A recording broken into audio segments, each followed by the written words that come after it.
All right, welcome everybody back to the PHLY Sixers podcast, an off-day podcast, joined once again by I'll call him my good buddy, Kyle Neubeck. I didn't know if you were going to say esteemed co-host. Oh, I definitely wouldn't have given you that much credit.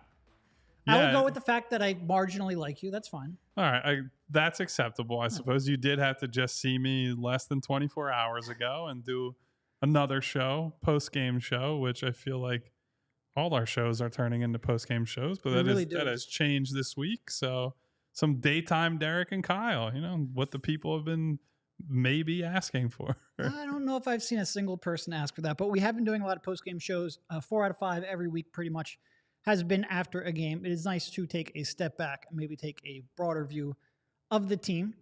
We've got a couple things here. Nico Batum, we'll call him Nico because I like that differentiation between him and Nick Nurse. Nico Batum came back, started last night, gave an explanation sort of for his personal absence. We have PHLY Oubre sighting at the practice facility, and he was running through some drills. So we have a little bit of update there. Where would you like to start off, Kyle? I would say let's hit Batum first, just because we got into it a little bit at the end of the show last night, and it's been at the forefront of a lot of people's minds. So I have the quotes, or the quote singular, in front of me that I can read that if people have missed it. So Batum was speaking to some reporters in Brooklyn and said he says, quote, "I hope I'm back for good. My wife has been through some health issues the last couple weeks before the trade. So that was already the plan when I was with the Clippers. The trade happened. I told the Sixers about it. That was always the plan. So it's not something very fun to go through, but we have to go through it as a family." And said, "I'm talking about it right now because I know that it's private stuff, but I can't really say what it is. But I had to be there, and it's been going on for a couple weeks now. Sometimes you have to do what you got to do for your family. It should be okay now. She's going to be fine, and we'll be fine." And so the first thing, I think both of us, I think I can clearly speak for both of us, Derek, that we're glad that Nico's wife it seems to be doing better. This situation is on its way to being handled, but this is also part of why Derek and I have not been invasive about this situation and been beating down Nico's door or anyone else's door, like, "Hey, what's going on with Batum?" Because we had some, discussion in the chat of like, do you know what's going on? Like, what's your reporting tell you? With something like this, especially when it's, personal matters. Really, what I try to do is you talk to people around the team. Are they okay with the explanation? If they're okay with the explanation, I don't have to really dig too deep into and be invasive about whatever kind of health situation is going around with their family. It's just, is the team comfortable with his reasoning? Yes. All right. Then that's for me. And maybe, I lean, you and I probably both lean a little, maybe 80% analysis, 20% reporting. Like, we're not trying to dig into every little detail. Yeah. But I also feel like there's just a little, all right, it's a personal reason. You get a sense from the team that they're okay with it. It's fine. They're going to live through some uncertainty, maybe in the early going of his Sixers career. That's fine. For me, this is a made up threshold or hurdle, but I think at like the 2-week mark is when I would be like, okay, there probably has to be, even if it's just from the team, it doesn't have to be the player themselves saying, "This is exactly what I'm going through." But at that point, it would be, okay, personal reasons have now impacted the team in a significant enough way that I feel like the public probably deserves to know a little bit. In this case, he missed some games here and there. He's been, to your point, Derek, he's communicated with the team all throughout. They knew that Sunday against Brooklyn was the most likely date he was going to return to the team after having take care of business with his family. And so I was willing to afford him that grace. As far as it was explained to me, it almost came up.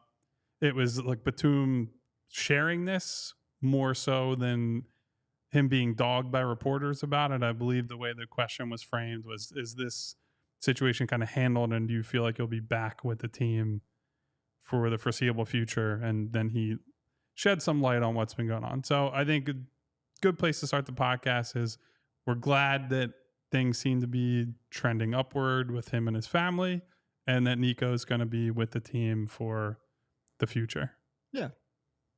And there's not a whole lot more to analyze on that, so we can probably move on to Derek Bodner's favorite player in the entire world, Kelly Oubre. I mean, he's been a joy to watch. I'm not gonna, just because I had a sort of opinion that I was at before the season, I'm not gonna anchor myself to that. I'm willing to take in new information. He has been a blast to watch.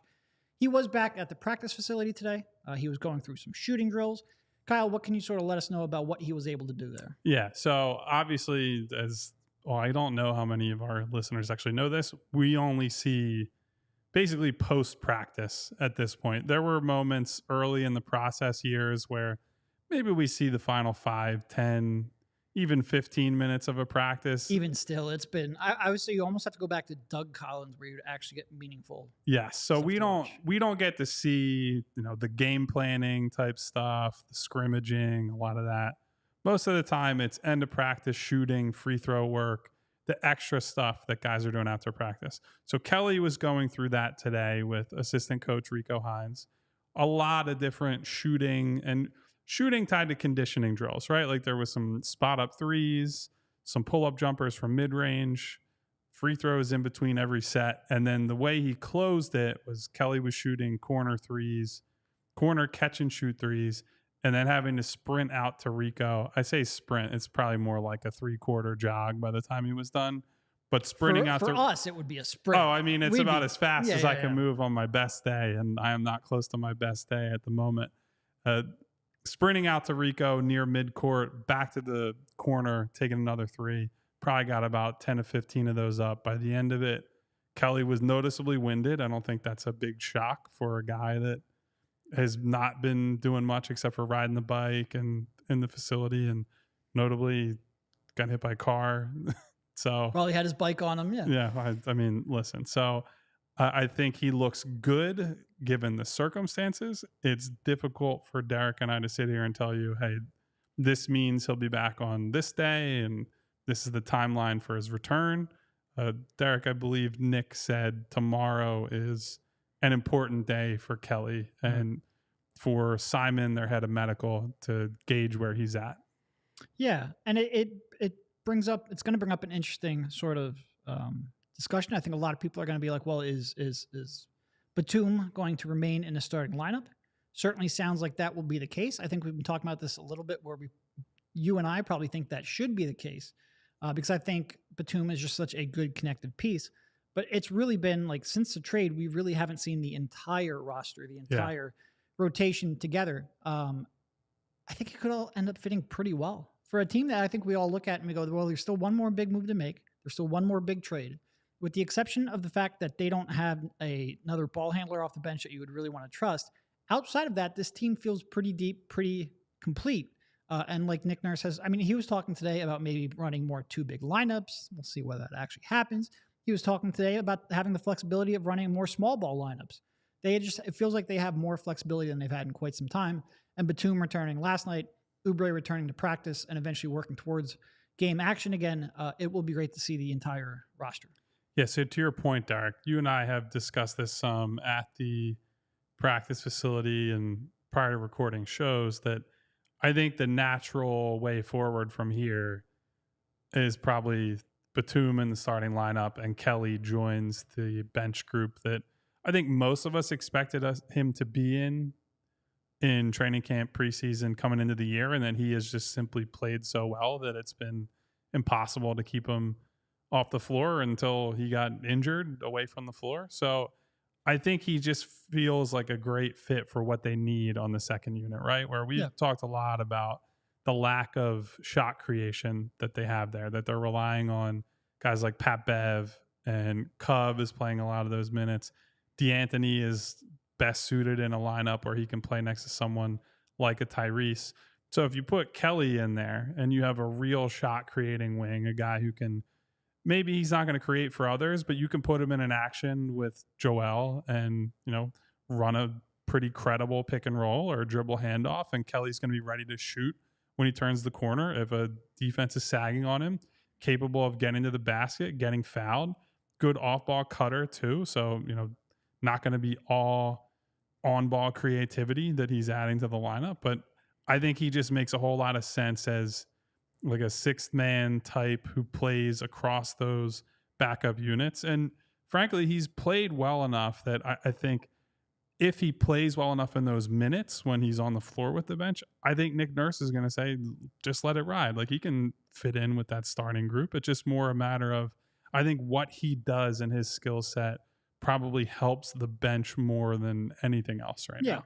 And I want to clarify something. We have Botak in the chat mentioning he doesn't understand why the bike detail is so important to people. I actually don't think it is. I just brought it up because we had the video. Kyle mentioned the bike. We had the video of him returning on a bike. I don't think it's an important detail. Like you mentioned, it's you're in the city. People can get hit by irresponsible drivers in many different ways. I don't think him being on a bike I actually think it's kind of interesting because he seems like he is a pretty avid biker. As someone who shares a common interest, I actually wouldn't mind talking to him about that. We might need to get a Oubre Bodner bike ride video. He'll kick my ass. That's an innovative podcast idea. You guys do a bike ride and somebody else put like a lav mic on us. Yeah, I don't know how you would arrange that, but we'll have to talk to our production staff about I think it's more of an interesting detail and an important detail. I agree with you, Botak. I didn't mean to imply that it was important. And Bo Jensen also points out, says that Kelly being injured only accelerated Batum being the starter. Feels like it was always going to be that way. I tend to agree. And I think Derek and I were already trending in that direction prior to this happening. And I don't know if you saw Joel's comments last night after the game, Derek, about Batum, but he seems to be absolutely thrilled about having Batum on this team. It probably helps that Batum can make an entry pass, which it doesn't seem like many people on this team can. Yeah, that helps too. There are a lot look, that's a very silly, small detail to a lot of people. But for example, we're at practice today.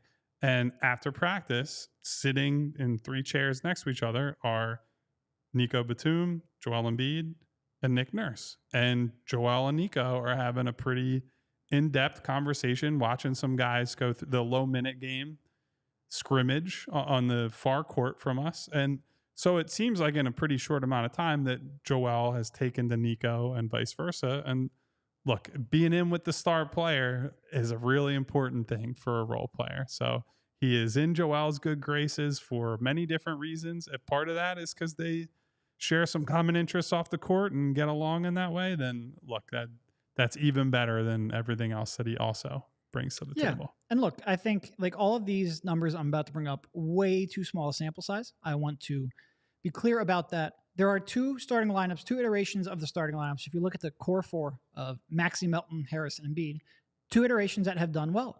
PJ Tucker in there was a plus 25.7 in 101 possessions. Batum in there is a plus 21.6 in 97. The other 2 lineups, the other 2 starting lineups are both underwater, which is shocking. That never, ever happens in the Joel Embiid era, but they've been pummeling teams, oddly, when Embiid goes to the bench so far this year to make up for it. The sample sizes are too small. Don't read anything into really all of them. I think the most any of those lineups have is under 200 possessions, 198 possessions the most. Most of them are well under that. They're not enough to be meaningful, but I do think it bears out that Batum is a good fit in that starting lineup, and it makes sense to me why he would be, a 2-way contributor that meshes well with the other 4 pieces. And I just the good thing with Batum too is I don't think he even cares. I think and as outright said, it doesn't matter to him if he's starting or coming off the bench. He is able to fit in basically any lineup. I mean, today at the practice facility, we're talking about the potential for him to play small ball center minutes, right? And that's the sort of thing he did in the playoffs with the Clippers that allowed the Clippers to make a conference finals the one year. And they did choke out of the playoffs in the bubble, the one season. Was that before he got there? Did they acquire him after that? That's a good question. It's all those back of my brain right now. They all kind of blend together. I believe that was before he got there because that was when Jokic killed Trez for basically an entire the playoff whole reason series. That we got 3 years of Doc Rivers. So anyway, I think Batum, regardless of where you stick him, is going to have success with this team. I just think he ends up being the most sensible connective piece in those starting, closing type lineups. But that's the good thing about having depth is now they have options. They can attack problems in different ways. And Nick Nurse has already shown he's going to be pretty flexible as we move forward here. Yeah. I agree. You know what would help you if you want to be a flexible, athletic person who recovers quickly from your workouts, Derek? Are you trying to imply that I'm not?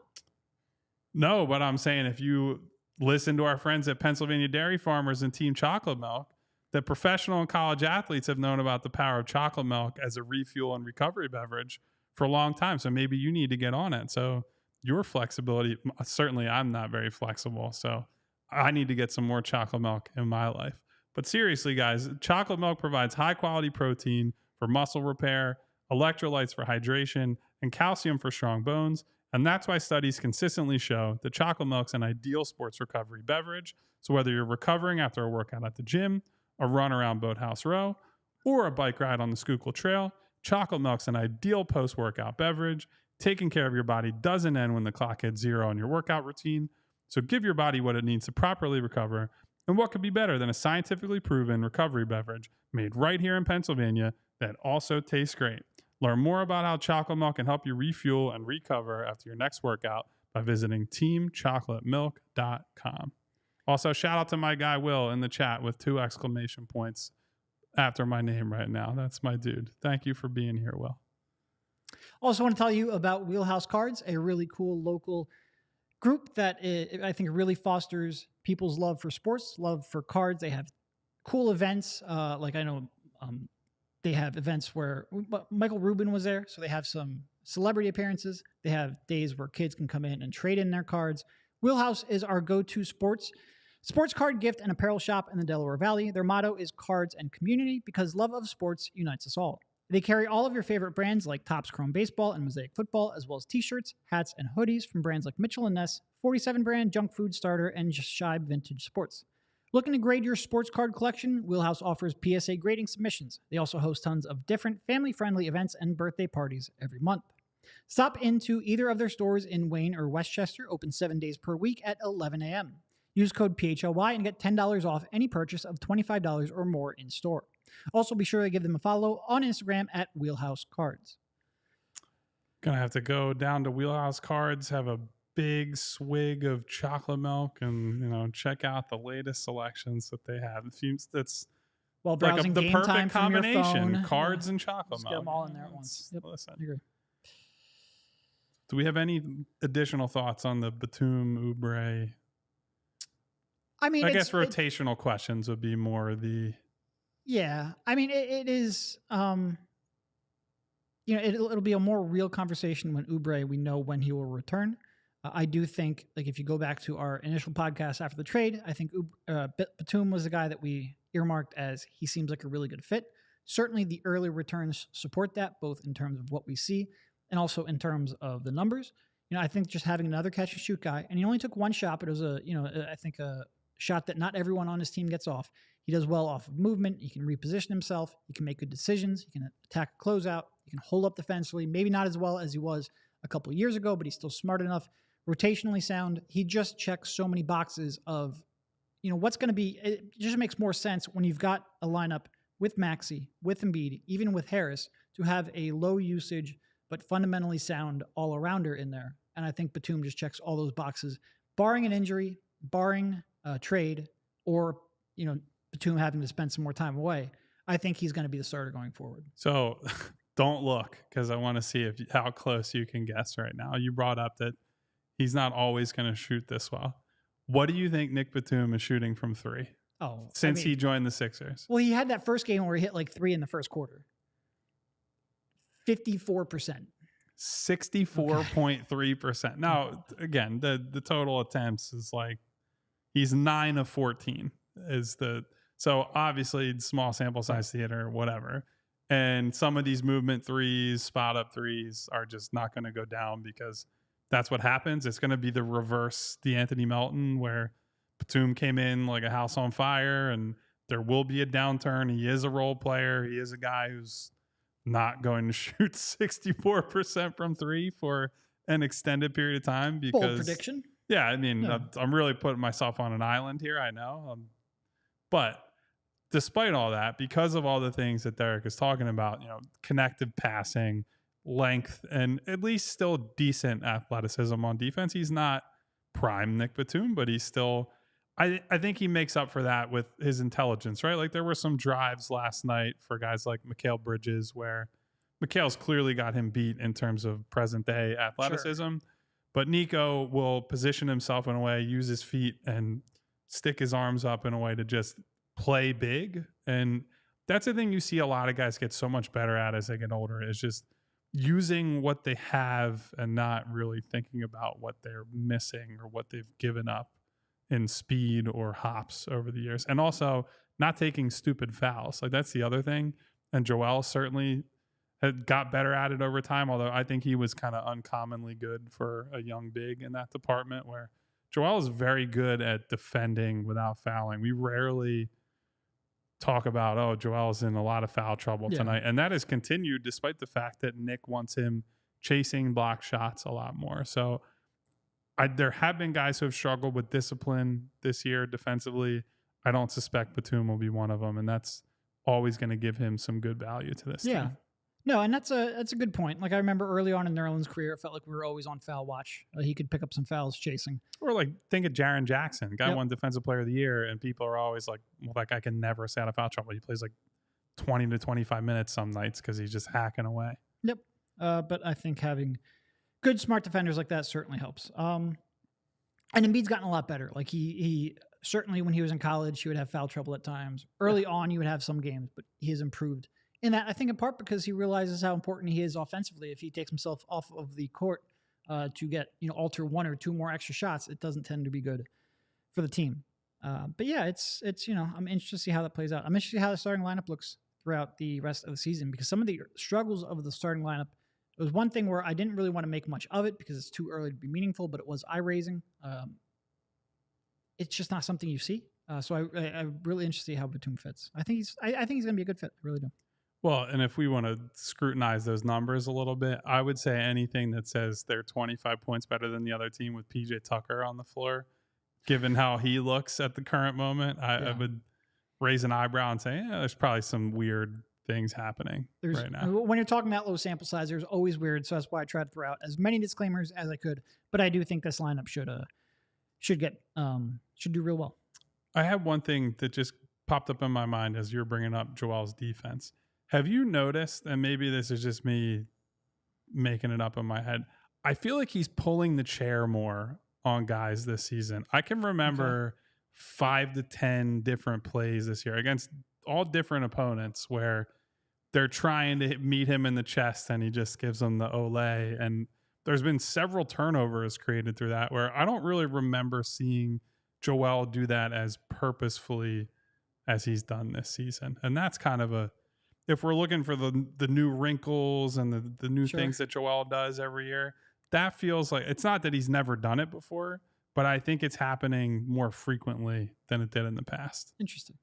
Something to keep. He's certainly done it a couple times. I don't know if I have an accurate reflection of how many chairs pulled per 36 he used to have, but yeah, he's a smart defender. There are times where you get frustrated by him because visibly it looks like he's conserving energy or he's not chasing blocks as much, selling out a little more to protect the rim. Maybe you want him more active on the perimeter, but he's definitely a very smart defender for sure. Yeah. Well, we do. So there's a question that I think we might want to use as a jump off point to our next discussion, Derek, which is Abe asking if there's any chance Joe sits a game this week. They obviously have another back-to-back, by the way, coming up tomorrow and Wednesday. They play Cleveland and Minnesota. I think those are two very interesting opponents in terms of how they're going to potentially change how the Sixers play, how the Sixers look. So what's your read right now in terms of Joe's workload this week? Yeah, I mean, look, the back-to-backs are always where you look. Historically, it's the second half of the back-to-back where somebody would sit.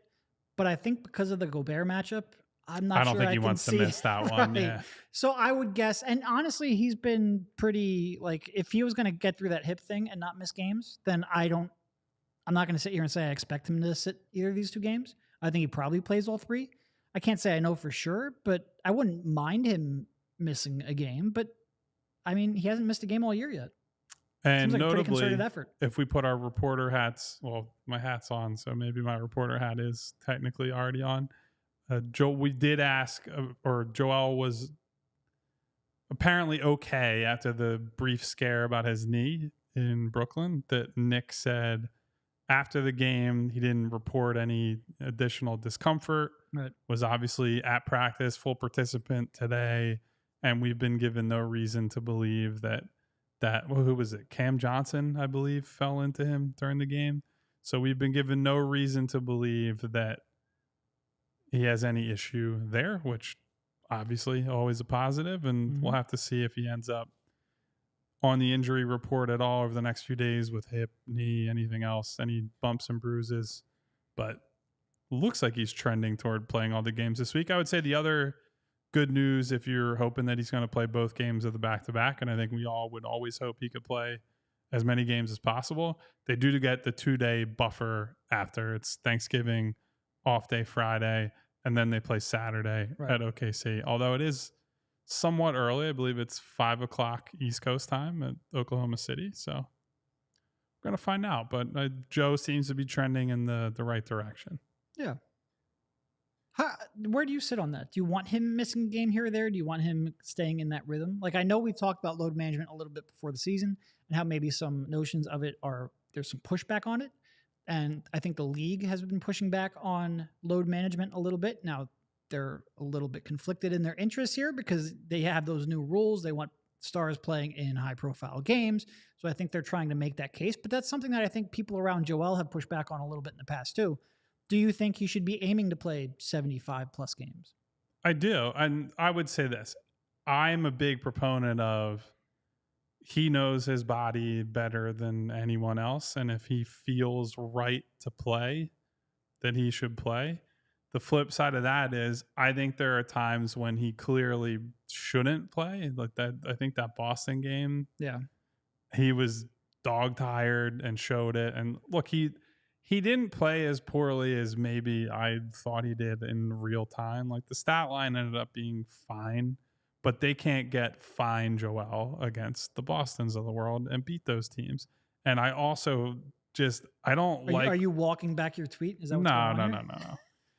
I still was disappointed in it. I'm saying he was less bad than maybe I thought he was dog shit in real time, and maybe he was like only garden variety. He's only like a level or two above that. But I just think when he doesn't want to be out there, you and I can recognize it within the first 5 to 6 minutes of a game when you can tell it's either in his head or he's actually physically hurting or he's tired or whatever it is.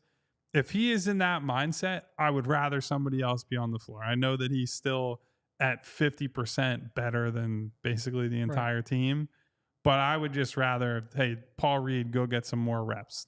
Nico Batum, go play some small ball center. Do some wacky shit. Do some experimentation that might pay dividends down the road. I don't have any interest in half-speed Joel at this point, in part because I think one of the most important parts of this team this year has been the establishment of that culture that they have, that they're playing hard for most, if not all, of 48 minutes from guy 1 through, not 15, because all 15 guys don't tend to play, but guy 1 through 10 or 11 on the bench. And if Joe is not going to set that standard, then I would rather other guys set it. But generally, I would say I want him to play as many games as possible. Yeah, I'd probably come down a little bit softer than that, not as many games as possible. And I wouldn't completely, I think Joe specifically, he knows his body better than most for sure. And I think maybe some of the load management tactics early on in his career, while aiming to do the right thing, were a little bit misguided. But I think players also tend to, overstate what they can do and push themselves maybe more than they should. And look, I don't think any of this is why he hasn't been healthy at the end of the season. So I think at times we can overstate the importance of load management when every year it's been a fluke injury that has prevented him from being at his best. But I do, if he ended up having 5 to 7 games where you said, Joe, just take a night off, and probably highlighted by mostly on back-to-backs, I think that's probably a reasonable middle ground. If he, like I said, if he just missed 5 back-to-backs to rest and make sure that he is recovered, drank all the chocolate milk he needs to get to the next game, then I think that's probably the middle ground I would aim for. But, well, if he drinks his chocolate milk and he's ready to go, I know exactly where you can get tickets to go down and see a game, because the Game Time app is where you should buy tickets, where your favorite events shouldn't be stressful. And the Game Time app is the fast and easy way to buy tickets for all the sports, music, comedy, and theater near you. They have killer deals on last-minute tickets and their best price guarantee. So you can stop stressing over the tickets, start getting hyped for all the fun you'll have. You might even spot Derek or I at a game. I don't know if that's going to add or subtract from the fun, but certainly you are welcome to come say hello, especially if you tell us that you used our good friends at Game Time to get your tickets to go see the game. And Game Time is the fastest growing ticketing app in the country for a reason. So get images of your seat before you buy so you know exactly what to expect when you arrive. Buy tickets in a matter of seconds, 2 taps and you're set. Tickets are sent directly to your phone, so you never have to dig through your email. They're just right there, right to scan, go through the gate, and go point and laugh at Derek and I as we sit on press row and try to sort through all the nonsense at the game. So snag the tickets without the stress with Game Time. Download the Game Time app, create an account, and use code PHLY for $20 off of your first purchase. Terms apply. Again, create an account, redeem code PHLY for $20 off. Download Game Time today. Last minute tickets, lowest price, guaranteed. And while I have your attention, we do have a Black Friday sale at PHLY Locker where all of our wonderful merch is sold. Derek and I, unfortunately, are not wearing any of it today. Of course, the time that we're telling you guys to go get it, I feel like I've worn a PHLY sweatshirt on the show 4 days a week at this point, which is pretty impressive with all these shows. But you guys can see some of the stuff that's on sale there. It's 25% off. And if you spend $75, you get a $15 gift card for more merch purchases in the future as more drops come in down the road. Now, to be clear, that sale is not yet active, I believe. So we're not telling you to buy. We're not telling you not to buy any now. If you just feel compelled that you have to go purchase it right now. Just trying to save you a few dollars just saying, on Friday. Black Friday's coming up. You might want to hold off a little bit. I really do wear that hoodie all the time. It's kind of. I have 3 hoodies from PHLY now because that takes care of 3/5 of the shows. There's for apparently the week. a diehard exclusive hoodie that I'm trying to get our boy Vince to hook us up with because we don't even have access to it. I figured I was a diehard. I work for the damn company, but no, I thought wrong, I guess. Don't even give us. Anyway, go check that out. There's a lot of stuff, new stuff coming out. The hoodie is fantastic. The shirts are good. Check it out. And one thing, 2-minute warning here was asking a question. He was curious whether or not Kelly did any media availability. He did not. We just saw him going through a workout. So we'll update you when he does. It's more than we've seen by far up to this point, but still, we're going to be waiting for a little bit to talk to when he Kelly. does, we'll tweet it out at the PHLY_Sixers Twitter account. So go follow that. Maybe put it on notifications. You'll get it right when we post it. Yeah, and I am going to try to start sharing stuff on Instagram and Threads and every other platform because who the hell knows what's going to happen with Twitter these days, but what can you do? I mean, he calls the platform X. What? Anyway, that's not what this show is about. I would love to get into it, actually, but that's not what this show So let's get into some of these matchups, I think, this week, Derek. Which is it? So in order, it's Cleveland, Minnesota, OKC. Mm-hmm.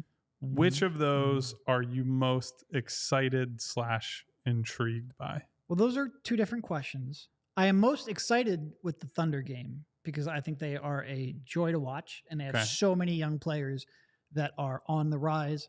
That's the one I am most excited to see. I would say that's the one you're most intrigued by is the Cavs game because that's the one that you're most realistic to meet in the playoffs. So you can get the most from that, even though I think it's maybe the least intriguing of the matchups just in terms of head-to-head, but it's the most relevant. So that's probably the right answer on terms of which one you're looking forward to, at least analytically. But the Thunder matchup, I'm excited to see that team. Man, Mr. Wolves booster himself didn't pump up the Timberwolves in this segment. In theory, like the Embiid Gobert matchup, sure. And Ant-Man, come on, man. He's been destroying teams. He's fun to watch too, for sure. Unfortunately, that one's an away game, right? Yeah. So that's that. So I would say if there's any case for Joel to sit this week, it's because it's a home road back-to-back, and they might get in tough. Late. Yep. There could be any kind of issues. Might be 4 degrees outside. You don't want to leave the hotel. Yeah. So we'll see on that one. So the first 2. You've never done a road trip to Minnesota? Right? No, I don't.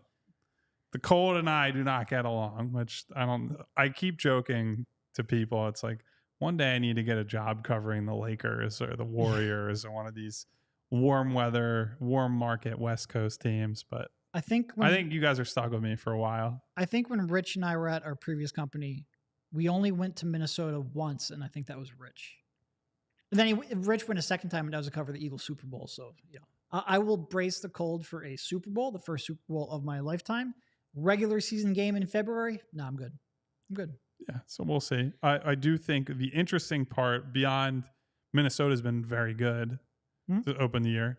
Cleveland and Minnesota back to back are both really double big teams, good defensive teams. And while Cleveland has disappointed more than I think people were expecting, like we said on this show before the smoke cleared for the offseason, that we were maybe expecting Cleveland to get up to that 3 seed and bump the Sixers down. We don't need to bring up our wrong predictions, Kyle. Listen, man, if I'm going to crow about how shitty the Grizzlies are every other show, I do have to point out that the Cavs are 7-6 and currently in the play-in battle in the Eastern Conference. So they have disappointed. I wonder if they are going to start considering breaking up that front court and maybe changing their expectations of what they want to do with Evan Mobley moving forward. I don't know that he's shown enough offensively that you can get away with a Jared Allen non-shooting big in the front court along with him.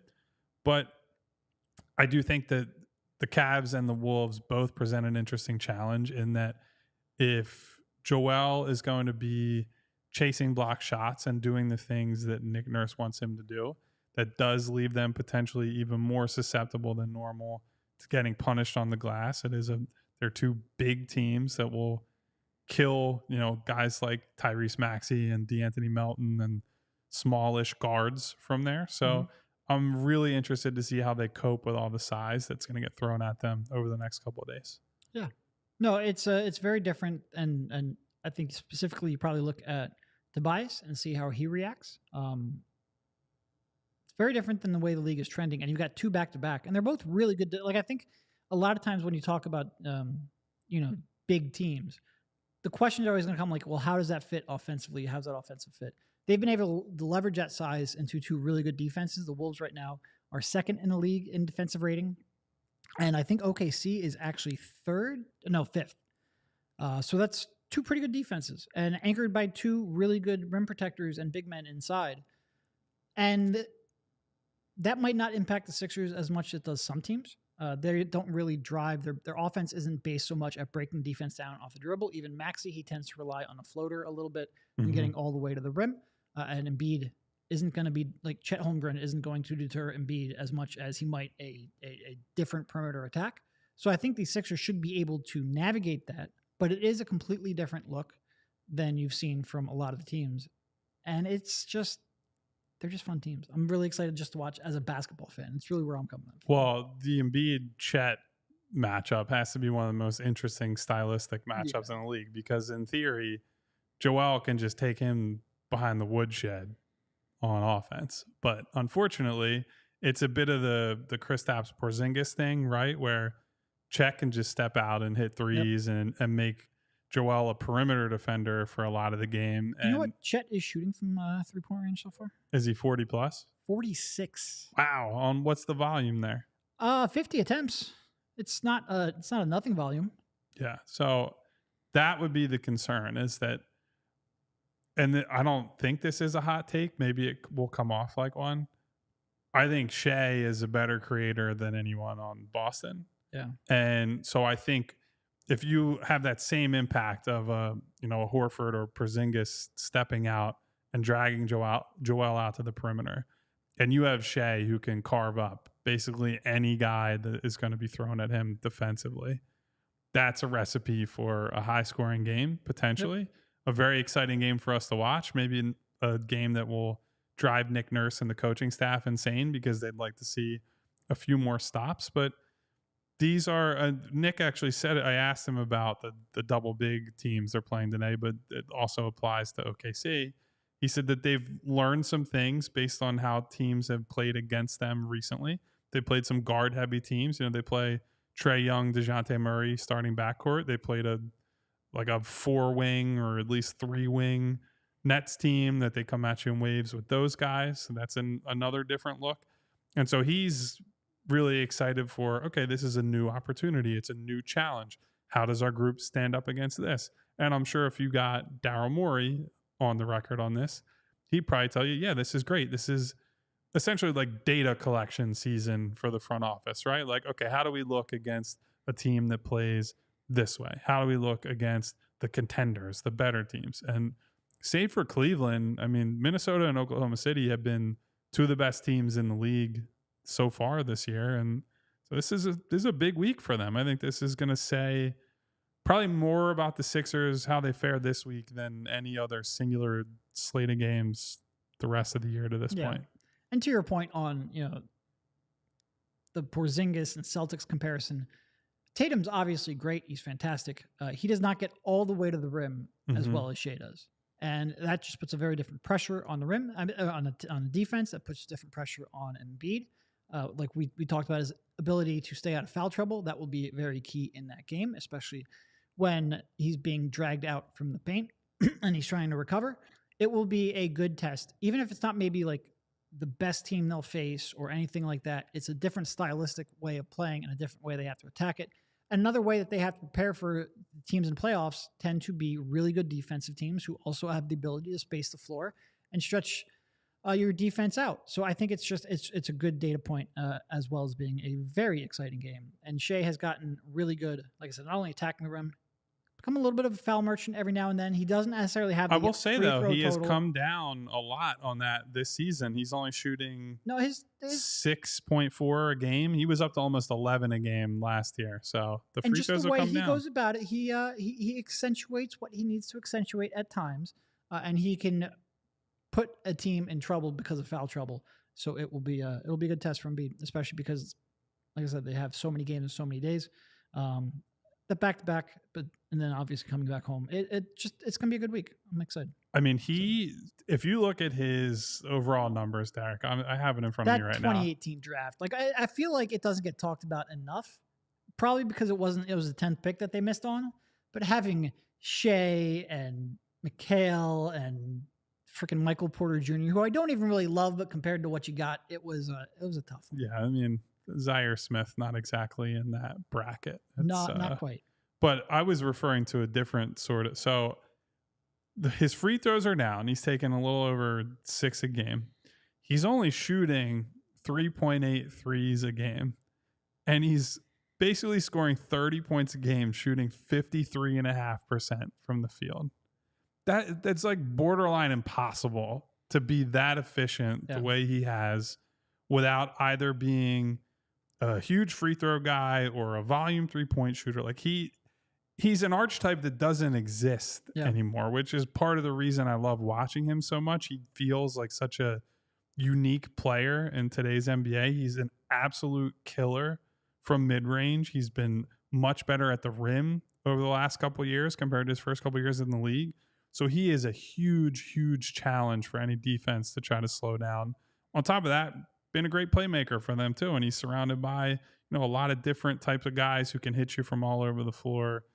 What's his Cason Wallace, another Kentucky guy who I think is exceeding expectations in his rookie season, to the point that here's one of the funnier things that's happened. Josh Giddey went from kind of the golden child in OKC to what the hell can we trade him for Thunder fans, because he's had a bit of a disappointing start to the season. So Giddey is a lineup a lot now too. That's what I mean. So I mean, Giddey, who's an interesting player, being a guy who's now fading in the minds of Thunder fans, that tells you exactly how good that team has been all season this year. Yeah, I mean, I can't wait for that consolidation trade. I can't wait to see what they do. And if you have a big three with Shai and Chet and whatever they end up getting, like they could be a freaking dynasty. Do you have any idea where Zaire is located right now? Where he's playing basketball? He is playing basketball. After a couple of years where he wasn't, he's... Which side of the... Atlantic? Yeah. I was going to say something different, but... He's in the U.S. A G League team? It's actually related to one of the teams we're about to face up against. He is with the Cleveland G League team.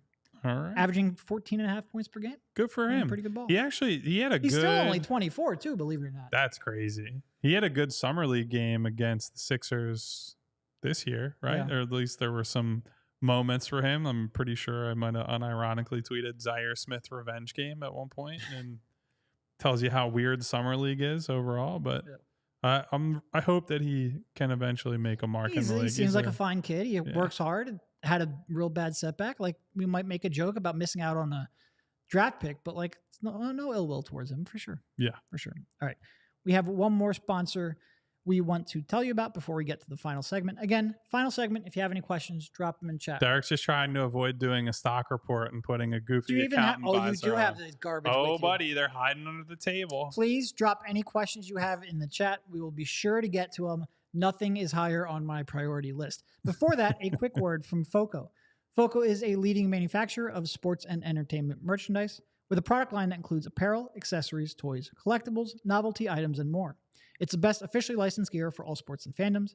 With it being football and tailgating season, it means that overalls, hoodies, hats, sunglasses, and bags, everything you need for a game, FOCO has. And FOCO has hooked PHLY up and provided awesome pieces for our sets, which you see every day. FOCO always has our back for PHLY Sports, and they have yours too. Get the best gear around by using the link in our description. For all non-presale items, use a promo code PHLY for 10% off. All right. Looks like you're wearing a goofy hat. No, Derek. come on, guys. It's time. You're letting me down here. We don't ask much from you, but please drop a question. Here you go, sir. Not too much inside baseball, but this might be the first time we've never actually discussed them beforehand. So it'll be actually we're just gonna have question. To do it live. We are doing it real live right now. I can figure out here. How about this, Derek? I will give you a really easy one to start in the Sixers stock report. D'Anthony Melton. Where's my stuff? It's right there. I have to move my microphone. This is ill-conceived. Ill-conceived. All right. I think that one is a pretty easy. Do I have the right one? Is this the right one? That's right? Look, you know which way up is. Woo! No, look, we mentioned it the other day. Put it on the table. It'll make it easier for both of us. We mentioned the other day that he started the season off, first 7 games shooting, I think, like 29% from the field and like 32% from three. He's up to about 44% from three. I should probably have this memorized. I don't. Somewhere around that. He's been shooting. Oh, yeah, because the normal thing that I memorize as a person is D'Anthony Melton's 3-point percentage. We do cover the team. I mean, you don't need to know the actual. I'm kind of a number. Anyway, it doesn't matter. I apologize for not knowing the exact percentage, but he has been on a tear over the last 6 or 7 games, and it's important. Like, it's really good to get that spacing. It's good to get another option when he is spacing the floor and a threat to shoot.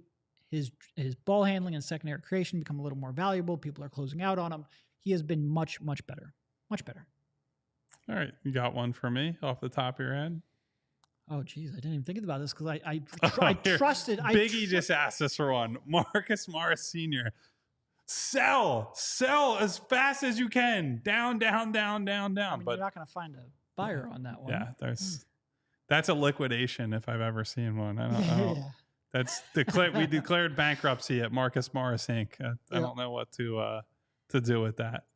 Yeah, I mean, all right. Here's another one. Paul Reed. Okay, yeah. Because I feel like we were a little harsh on Paul to start the season. He wasn't really playing all that well. Good job, Paul. You're on the way up. What kind of stock would you say? He's not a blue chip. He's at least like a. But he's not a. He's not a penny. He's like he's like a safe. Not going to make you a ton of money for now option, but he's got a little bit of upside. You're talking yourself into some. Yeah, and I think some people might be looking to really buy in. And I think, like, Nick was asked about playing 2 bigs, and he seemed a little lukewarm on the idea. I think he needs more shooting. Paul Reed needs to establish himself as an NBA shooter to really try to expand his minutes and expand his role. He just hasn't done that. You know, it's funny, every time he takes a 3, you hear the broadcasters be like, oh, well, he really works on that. Okay, but it has to go in at some point, and it hasn't gone in. And at some point, in order to play next to Embiid, you just can't have a non-shooter at a position like that. So it's maybe not as up as maybe some people want it to be, but it's certainly up from where it was to start the season. I agree with that. Yeah, and so... I mean, he's just giving you real reliable minutes as a backup center, and that is a luxury that really for the entirety of Kyle and my career, we haven't been able to say. So it's nice to have that lockdown at a reasonable rate, making less than a mid-level. It's a good contract. Yeah, and I think part of what Nick talked about today at practice was that the reason that he's even giving consideration to Joel and Paul lineups, the double big lineups, is that Paul has played enough in his role that it's like, okay, can we find some more time for this guy? That when he steps on the floor, there's a level of activity, energy, athleticism that Paul brings. That Nic's whole thing as a coach so far has been very simple. When guys have played well and have deserved more, he wants to give it to them not a week from now, not a month from now, but as soon as he can give it to them. And that's going to come in different forms for different guys. So in Paul's case, Paul playing well is not going to be, hey, Paul, you're taking Joel's minutes, right? Like that's never going to happen. So the only path to giving Paul more of an opportunity is Paul playing in that sort of lineup. So I think Nic is open to that idea specifically because Paul has been on the upswing. His stock is trending upward, and we'll see. This would be a good week to try it out, probably against the Jared Allen, Evan Mobley front court, or the Rudy Gobert, Karl Anthony Towns front court, or even one of the Wolves front courts with Naz Reid in it, because that's the thing with Minnesota. They now essentially have 3 bigs that play most of the minutes, so they're playing a ton of 2 big lineups, even with one of the big 2 off of the floor. So we'll see if Paul gets in there for that game. I think they might need him on the second half of back-to-back. Agreed. All right, so I'm going to bring up one here, mostly because somebody in our diehard only Discord asked about him, and I'm going to use it as an excuse to talk about him. Mo Bamba. I was very concerned about where you were going with that, but where I don't know. I didn't know where you were going with it, but Mo Bamba, I know where he's going. Down. So I don't know how much further he could go down. There's a question in our Discord only chat of, what is basically preventing Mo, a former top, I think, 6 pick. Which, by the way, you could be a part of these conversations if you become a PHLY diehard. Go to allphly.com. You get not only access to the Discord, where Kyle and I will go in and chat, but you get discounts on merchandise, discounts to events. You get a free piece of merchandise every year that you subscribe. So go check that out. And maybe I'll have someone commission an emoji reaction with Derek wearing an accountant visor. Well, especially if you get a screen grab. I started this off by having it wrong. So if you can do this, that would definitely be what you want to do. I'll just keep it on like this now. All right. What is basically preventing him from challenging Paul Reed for a backup center? Because he was at one point heralded, a top 6 pick. I think it's 6. I might be saying that wrong. It might have been 5, might be 7. It doesn't matter. Top 10. Yeah, top 10 pick. Who has now flamed out and is on a minimum deal. What's preventing him from getting to that level? Because I feel like asking a top 6 pick to be a backup center is a reasonable ask, but he's not there yet. So why not? Because he hasn't been good at basketball. Like I don't know. I don't like to say things like the easy conclusion would be to say he's huge. He's got athletic tools. He's got everything he needs to be a good player. And the inference would be, well, he doesn't work hard enough at his game. But I can't sit here and tell you that, right? Like, I don't know. And we certainly see Mo, like we see a lot of other people after practices in the gym, in the low minute games, working on a shot. He's been out there with trainers and assistants. And so you don't really know. Like, I don't. Did you lift up the card? I did. Okay. Yeah. I just want to make sure that we're doing the whole I'm bit. as committed to this bit as anyone could be because I have to make you be committed to the bit. So, yeah, it's hard for me to say. He came here, and the expectation, I think, on our end, Derek, is not that he was something better, but he was something different, right? He might be an actual stretch big option. Well, hasn't really made shots in the limited time that he's gotten. In the preseason, played terribly.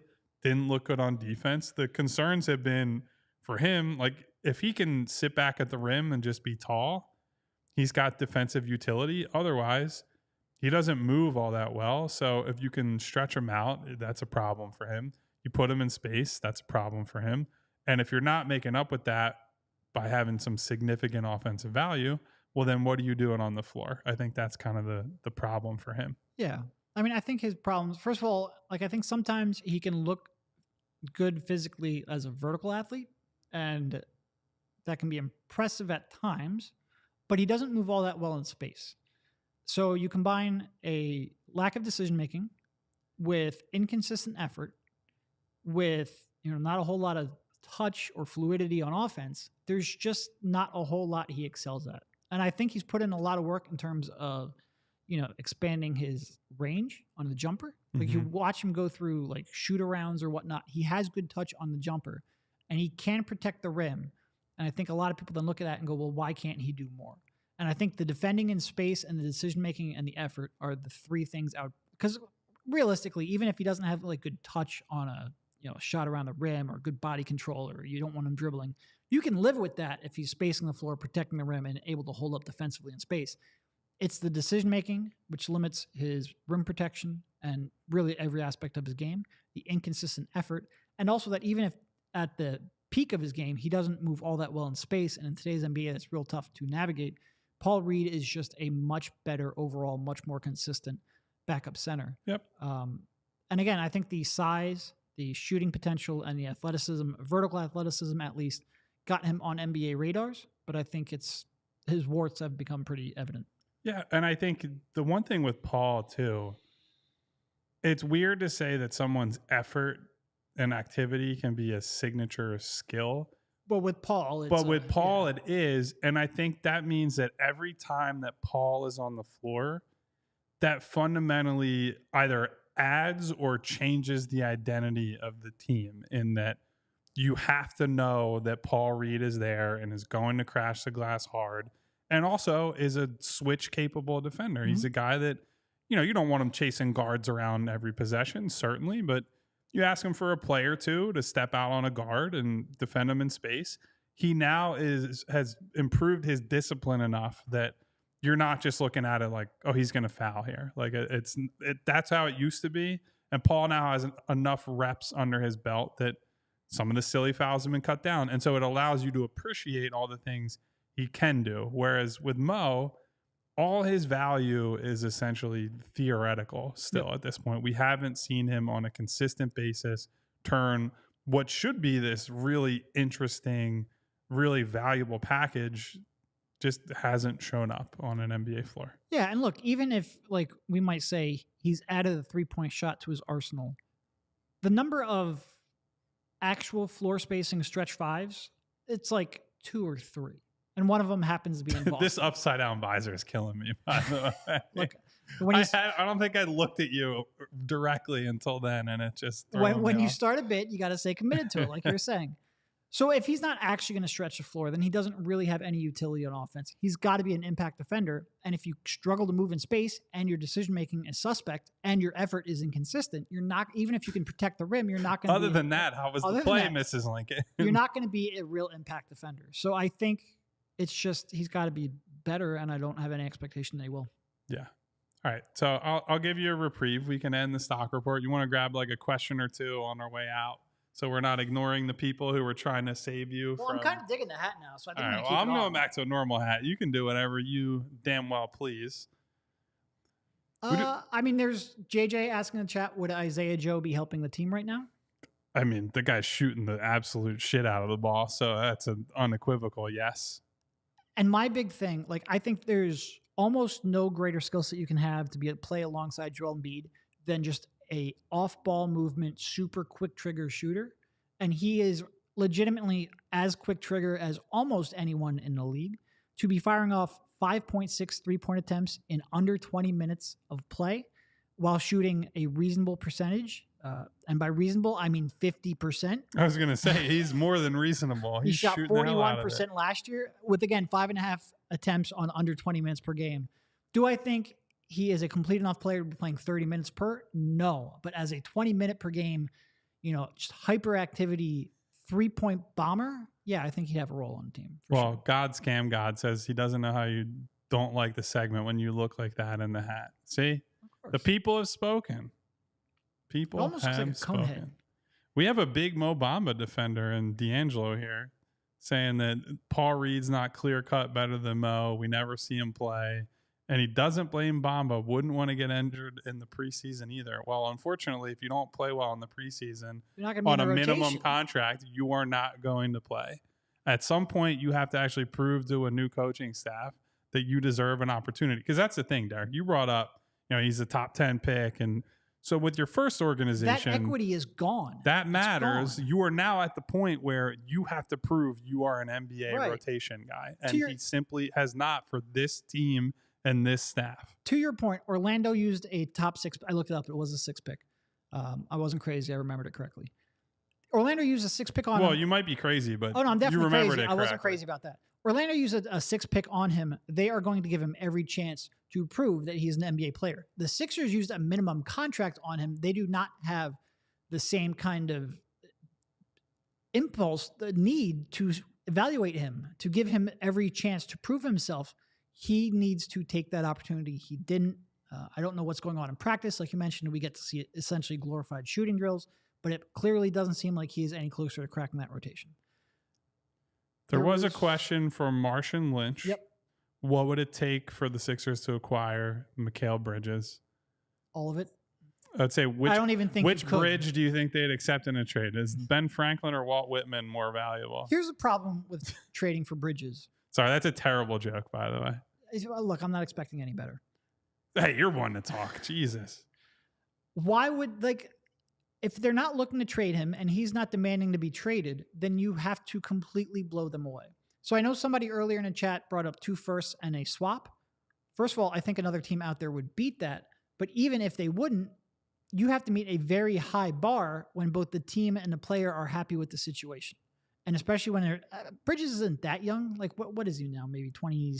I'll look it up. You keep talking. He's not to the point in his career where you expect, he's still a building block. So you just have to completely blow him away. He just turned 27 in August. I don't think the Sixers have enough to blow the Nets away. And if they put him on the market, I think another team's going to swoop in. He has a ton of value around the league. And that's what was it, the contract $490 I think he signed for? That's a way below market contract for a player who can be a plug and play fittable on every team in the league.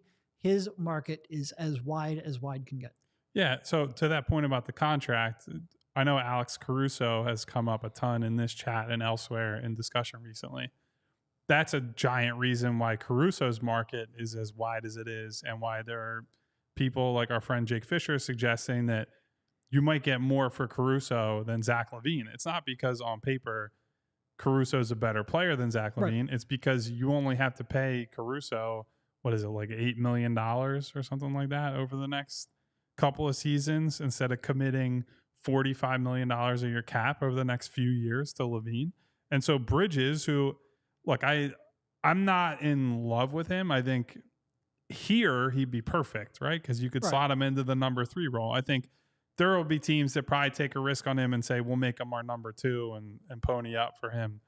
But a guy who can play at the level he can on both ends of the floor, only making low to mid 20 millions, which is still a lot of money, but for NBA terms at this point, it's not a lot of the cap sheet. That it's role player money for a guy who's more than a role player. If anything, he's an elite role player at the highest end of basketball. Yeah. That's about as valuable as a role player gets to me. Martian Lynch mentioned that he isn't setting the stat sheet on fire.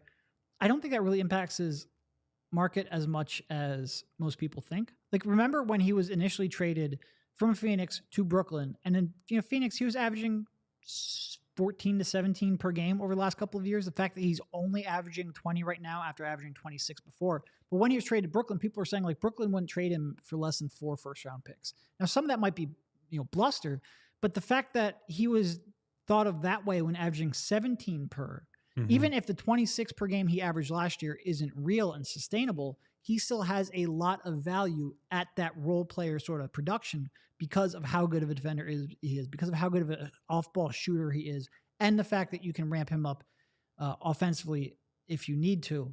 Ultra durable, by the way, played 83 games last season, and has played most, if not all, games every year he's been in the league. So on top of all that. Yep. 100%. Look, he's going to have value. A shooting slump to start the season isn't going to change it. Yeah. And look, because the proof of concept is there for him to be a high-level guy on a very good, NBA Finals type team that he was on in Phoenix, people are not looking at his situation in Brooklyn where he's struggling a little bit as the number 1 option. That doesn't change your valuation of him as, hey, he could be our number 2, or he could be our high-level number 3. Like, teams would still pay a huge premium. I mean, look, we see it. What did Boston give up for Drew Holiday? Multiple first-round picks, multiple good role players. Mikal Bridges is younger and at this point probably better than Drew Holiday overall. And even go back to a couple of years ago with Drew when Milwaukee traded for him, that was 3 first-round picks too. Exactly. So Mikal, really right now, the numbers that are down is primarily his three-point shooting. He's had a tough start to the year. And you could easily convince yourself, if you were an executive or an owner, whoever around the league, you could just say he's miscast as the number one guy. He's probably taking too many pull-ups. And he's a career 37% three-point shooter on like 1,600 attempts. We know what he is. One more from our guy, the 2-minute warning, because he is with us every day. One of my favorites. And asks if there's anything Harris can do to get re-signed this offseason. I think he's already doing it. Yeah. Right? Like I think this is probably the best case scenario for both the team and Harris right now. He's been locked the hell in. He's been really good, especially offensively, but certainly has put in a bunch of shifts defensively and against some tough matchups. So I don't think Tobias Harris is ever sniffing, $40+ million again. But if it ends up at the end of the ride here this season that they go into free agency, they don't get everything they wanted, or maybe they do get what they wanted, maybe they make a mid-season trade, you might be able to re-sign Tobias as a, $20 million guy, something like that for the next few years, and have a really strong core depending on the other moves that they make. And I think that pivot you made there at the end of your monologue is important. I think it's probably even more likely that he stays here in free agency if the Sixers make that trade in February, because then you're not worrying about cap holds and all of that stuff. You can go over the cap to bring him back. I think acquiring the third piece in February might increase the chances, assuming he's not included in that deal, of being around here afterwards. Yeah. But it's going to be at a much, much lower figure if it happens. For sure. Yeah. I don't think, now maybe I'm wrong. Maybe somebody in free agency really if he gets another like $50 million a year contract, then Terrell Harris is just the best in the world at his job. He's done pretty damn good with him up to this point. So I give him credit for that. I think that's probably it, right? Yeah. Can't believe we got over an hour on an off day right after a game day. That's really pat myself and pat you on the back for that one. Everybody who's still with us, as always, I'd like to thank you for being here. I see Ivan, 2 different Brians, D'Angelo, even though he's a Mo Bamba guy. That's tough. D'Angelo, even though you're a Mo Bamba guy, thank you for being here. Martian Lynch, Bo Jensen, 2-minute warning, Swizz, Gabe, Rick, RC earlier. I saw Randy earlier. King Krabs, Biggie. Love to see you guys every day. Our guy, Alex McCoy, who I know from Twitter. If you are still here with us at this point, I don't know why you're still listening to me talk, but please, you could hit the subscribe button on the way out. If you ring that notification bell, you will get notified every single time that we go live. And I would love it if you could hit the thumbs up on the video. Helps us out a great deal on YouTube. And Derek, everybody else, I will talk to you soon. We all silly like the mayor.